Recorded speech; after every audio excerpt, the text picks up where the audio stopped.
ഭീകരത തുറന്നു കാട്ടാനുള്ള മൂന്നാമത്തെ ദൌത്യസംഘം ഇന്ന് യാത്ര തിരിക്കും. കന്നിമൊഴി നേതൃത്വം നൽകുന്ന സംഘമാണിന്ന് പുറപ്പെടുക. സഞ്ജയ് ഝാ നയിക്കുന്ന സംഘം ജപ്പാനിലെത്തി. അതിനിടെ സർവകക്ഷി സംഘം കാര്യത്തിൽ സർക്കാർ കൈക്കൊണ്ടത് പ്രധാന ചുവടുവയ്പ്പാണെന്ന പ്രതികരണവുമായി ആനന്ദ് ശർമ്മയും രംഗത്ത് വന്നു.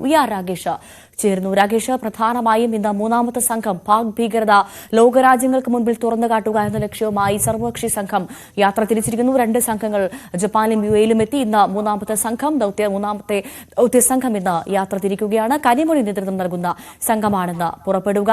അതോടൊപ്പം തന്നെ നേരത്തെ പുറപ്പെട്ട രണ്ട് സംഘങ്ങളുടെയും തന്ത്രപ്രധാന യോഗങ്ങൾ ഇന്നുണ്ടാകും എന്ന് നമ്മൾ പ്രതീക്ഷിക്കുന്നു, അല്ലേ?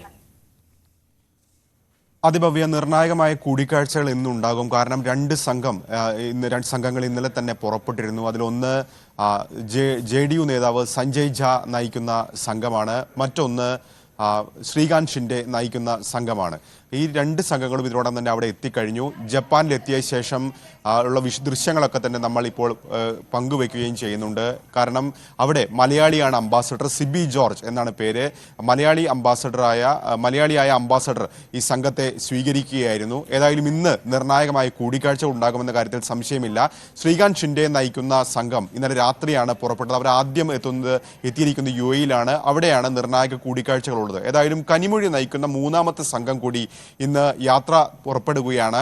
ആദ്യം റഷ്യയാണ് ഈ സംഘം സന്ദർശിക്കുന്നത്. അതിന് പുറമെ സ്ലൊവേനിയ അടക്കമുള്ള രാജ്യങ്ങളിലും ഈ സംഘം സന്ദർശിക്കുന്നുണ്ട്. 11:40 കനിമൊഴി നേതൃത്വം നൽകുന്ന സംഘം യാത്ര തിരിക്കുകയും ചെയ്യുന്നത്. ഏതായാലും മറ്റ് 4 സംഘങ്ങളുടെ യാത്ര വരും ദിവസങ്ങളുണ്ടാകും. അതായത് 24-ാം തീയതി ഉണ്ടാകും. അതിനു മുൻപായി നാളെ വിദേശകാര്യ സെക്രട്ടറി ഇവരെ കാര്യങ്ങൾ, ഇന്ത്യയുടെ നിലപാട് എന്തെന്ന് വിശദീകരിക്കുകയും ചെയ്യും. അതേസമയം തന്നെ കോൺഗ്രസിൽ ഇപ്പോൾ ആനന്ദ് ശർമ്മ ഈ സർക്കാരിന്റെ നടപടിയെ പിന്തുണച്ചുകൊണ്ട് ശ്രദ്ധേയമായ ചുവടുവയ്പ്പാണ് സർക്കാർ ഇപ്പോൾ സ്വീകരിച്ചിരിക്കുന്നത് എന്ന പ്രതികരണവുമായി രംഗത്ത് വന്നിരിക്കുകയാണ്. അത് തീർച്ചയായും കോൺഗ്രസിന്റെ നിലപാടിൽ നിന്ന് വിയോജിച്ച് ശശി തരൂരൊക്കെ തന്നെ സ്വീകരിക്കുന്ന നിലപാടിന് യോജിച്ചതാണെന്ന് തന്നെ പറയാം.